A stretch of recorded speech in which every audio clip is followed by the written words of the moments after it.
안녕하십니까. 존종희 목사입니다. 3월 17일 화요일 매일 성경 묵상입니다. 요한복음 13장 18절에서 30절입니다. 내가 너희 모두를 가리켜 말하는 것이 아니니라. 나는 내가 택한 자들이 누구인지를 알미라. 그러나 내 떡을 먹는 자가 내게 발꿈치를 들었다 한 성경을 응하게 하려 하는 것이니라. 지금부터 일이 일어나기 전에 미리 너에게 일러둠은 일이 일어날 때에 내가 그인 줄 너희가 믿게 하려 함이로라. 내가 진실로 너희에게 이르노니 내가 보낸 자를 영접하는 자는 나를 영접하는 것이요 나를 영접하는 자는 나를 보내신 이를 영접하는 것이니라. 예수께서 이 말씀을 하시고 심령이 괴로워 증언하여 이르시되 내가 진실로 너희에게 이르노니 너희 중 하나가 나를 팔리라 하시니 제자들이 서로 보며 누구에게 대하여 말씀하시는지 의심하더라. 예수의 제자 중 하나 곧 그가 사랑하시는 자가 예수의 품에 의지하여 누웠는지라. 시몬 베드로가 머릿짓을 하여 말하되 말씀하신 자가 누구인지 말하라 하니 그가 예수의 가슴에 그대로 의지하여 말하되 주여 누구니이까? 예수께서 대답하시되 내가 떡 한 조각을 적셔다 주는 자가 그니라 하시고 곧 한 조각을 적셔서 가룟 시몬의 아들 유다에게 주시니 조각을 받은 후 곧 사탄이 그 속에 들어간지라. 이에 예수께서 유다에게 이르시되 너가 하는 일을 속히 하라 하시니 이 말씀을 무슨 뜻으로 하셨는지 그 앉은 자 중에 아는 자가 없고 어떤 이들은 유다가 돈괴를 맡았으므로 명절에 우리가 쓸 물건을 사라 하시는지 혹은 가난한 자들에게 무엇을 주라 하시는 줄로 생각하더라. 유다가 그 조각을 받고 곧 나가니 밤이러라. 아멘. 네, 오늘은 이 본문의 말씀을 가지고 자기 양이 누구인지 아시는 주님이라는 제목으로 묵상 나눔을 갖겠습니다. 자기 양이 누구인지 아시는 분이 우리 주 예수님이라는 사실입니다. 오늘 본문을 시작하면서 예수님은 제자 중 하나가 자신을 팔 것이라고 일러주었습니다. 그리고 예수님은 자신이 택한 자는 또 자신의 사명을 이어받을 자는 자신을 본받는다는 이러한 교훈을 앞서 주었죠.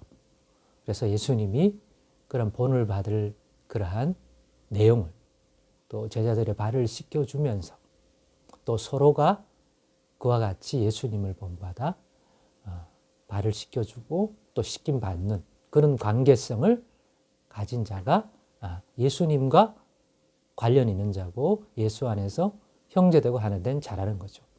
그래서 우리는 우리 서로에 대하여 섬기는 자로 관계하고 그리고 그렇게 세상적으로 말하면 정반대죠. 섬기는 자가 발을 씻겨주는 자가 씻김을 받는 자의 아랫사람인 경우가 많고 또 씻김을 받는 자가 큰 자고 주인이고 씻기는 자가 종인 경우가 많은데 하나님 나라에서의 모습은 반대다. 씻겨주는 자가 씻음 받는 자보다 큰 자다. 근데 너희는 씻겨주는 자이면서 또 씻김 받는 자다 서로. 그러니까 서로를 섬겨라. 그런데 그 섬김이 너보다 못해서 섬겨주는 것이 아니라 섬겨줄 때에 서로는 그 섬김을 받는 나보다 큰 자로서 섬기는 거다. 그러니까 서로를 높여주고 오히려 그렇게 섬겨주고 세상적으로 말하면 하지 않을 그런 섬김을 큰 자로서 해줄 때 어떻게 이해하고 서로를 존중하고 바라봐야 하는지 그리고 서로의 허물과 죄가 있을 때도 정죄하고 그것들을 가지고 얽매이게 하는 것이 아니라 큰 자로서 섬기는 자로서 씻겨주고 그 연약함을 도와주고 그런 넘어짐에서 벗어날 수 있도록 섬겨주는 것, 그것이 바로 서로가 형제요 자매요 하나님 나라의 백성이요 예수 그리스도를 주로 받아 예수님을 따른 한 예수의 제자요, 이런 관련성, 이런 관계성을 지닌 예수의 사람이라는 거죠. 그런데 여기 모여있는 사람 중 다는 아니다. 왜냐? 나는 내가 택한 자들이 누구인지 알미라 라고 오늘 본문의 18절에서 말하기 때문에, 그렇구나. 자기가 택한 자, 자기 양이 누구인지 아시는 주님이구나. 다 알고 행하시는구나. 이게 무슨 의미일까? 함께 묵상하고 그것이 주는 교훈을 나누려 합니다. 그러면 자기 양이 누구인지 아시는 주님이라 했을 때 제가 자기 양이라는 것은 어떤 의미냐? 앞에서도 좀 설명했습니다. 앞에 걸 이어받는다면. 그런데 주님이 택한 자가 자기 양이라는 얘기겠죠. 곧 아버지 하나님께서 예수님께 보내주신 자. 예수님이 그래서 아버지께서 내게 보내주시지 않으면 아무도 내게 올 수 없다고 했어요. 왜냐하면 예수님 때문에 걸림이 될 말, 인간적으로는 예수를 끝까지 붙들고 예수님과 상관하는 그런 인생이 되기가 불가능한 것입니다. 결국은 걸려 넘어지는 거죠. 가룟 유다처럼. 그런데 그렇지 않고 베드로처럼 예수를 3번 부인함에도 불구하고, 그러한 어떤 사건에도 불구하고 예수님과 관계가 끊어지지 않는 회복의 길을 가게 되는 것은 베드로가 주님의 양이기 때문인 것이죠. 곧 아버지께서 주 예수께 보내신 자이기 때문에 보내신 자에 대해서 끝까지 사랑하고 잃어버리지 않고, 잃어버린 한 마리가 있다면 반드시 찾아서 회복시키고 보존하고 영원한 하나님 나라의 영생을 누리도록 이끌어 가신다는 것이 우리 주님의 말씀 아닙니까? 누구에게 대하여? 아버지께서 예수님께 보내주신 자, 즉 맡기신 양, 그 양을 아신다고 하셨습니다. 그게 내가 택한 자라는 거죠. 그런 양은 내 음성을 알고, 목자가 그 양을 알고 양이 그 목자의 음성을 알아서 그 목자의 음성을 따름같이 예수님과 예수님이 택하신, 즉 아버지 하나님이 예수님께 보내신 그 택함 받은 사람은 그 음성을 듣고 따른다는 거죠. 궁극적으로.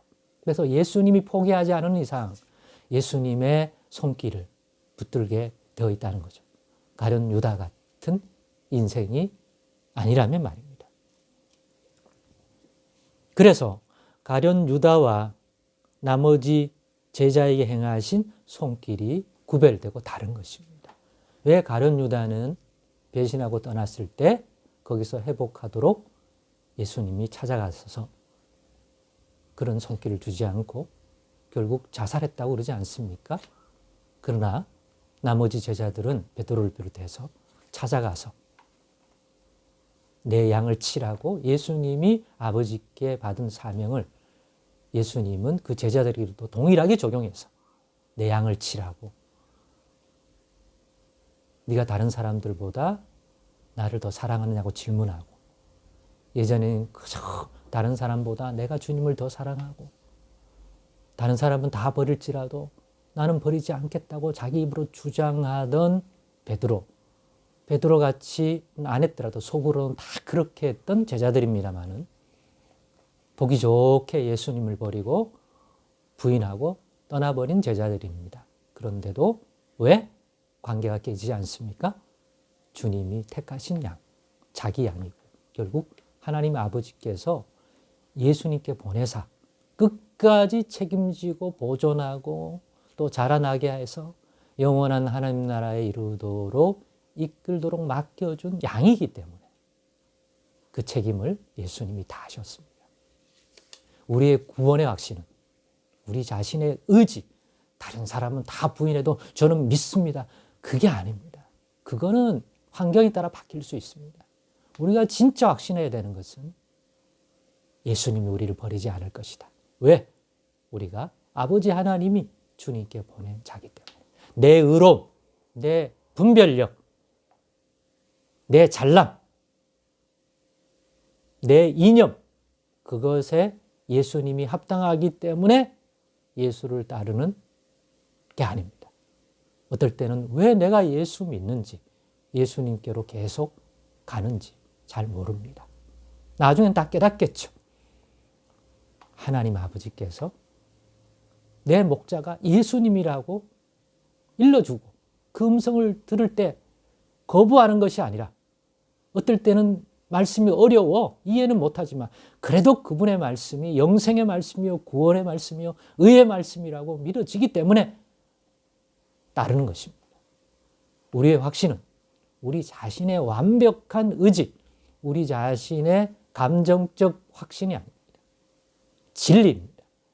예수님이 자기 택한 양은 결코 잃어버리지 않으시고 책임지고 또 그들을 아시기 때문에 가룟 유다와 달리 베드로를 끝까지 붙드심 같이 우리들도 끝까지 붙들어 주실 줄 믿기 때문에 부족함에도 이 악한 세대도 예수를 주라 믿으며 오늘도 살아갑니다.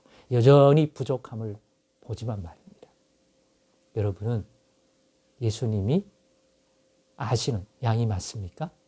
여러분은 그렇기 때문에 그분의 음성을 내 수준, 내 지식, 내 과학적 수준에 따라 평가를 하는 것이 아니라 영생의 말씀이 주님께 있는데 우리가 어디로 가리까라고 고백했었던 베드로처럼 예수 입에서 나온 말씀을 붙들고 살기를 소망하는 마음을 가졌다면 아마도 주의 양인지 아닐까요?